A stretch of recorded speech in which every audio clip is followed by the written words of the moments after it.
আগস্টের আগেই জুলাই জাদুঘর উদ্বোধন হবে বলে জানিয়েছেন প্রধানমন্ত্রী তথ্য সম্প্রচার বিষয়ক উপদেষ্টা ডক্টর জাহিদুর রহমান। বলেছেন, এই সরকার আগের মতো মাফিয়াতন্ত্র কায়েম করতে চায় না।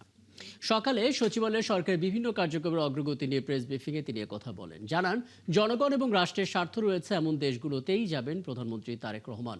এ সময় উপদেষ্টা জানান, স্থানীয় সরকার নির্বাচন নিয়ে কোনো শঙ্কা নেই।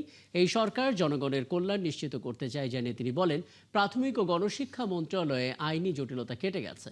প্রাথমিক শিক্ষার মান উন্নয়নে কাজ করছে সরকার। বলেছেন, প্রতিটি মেডিকেল কলেজে 50 শয্যা ডায়ালাইসিস বেড নিশ্চিত করা হবে।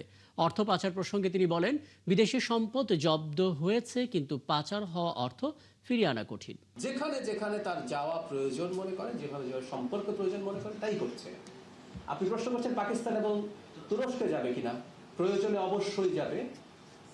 জনগণের স্বার্থ, রাষ্ট্রের স্বার্থ নিশ্চিত করার জন্য আমাদের নিষিদ্ধ দেশের বাইরে যে কোনো দেশের সাথে এই সরকার এনগেজ করবে, কাজ করবে। এটা হলো মোদ্দা কথা।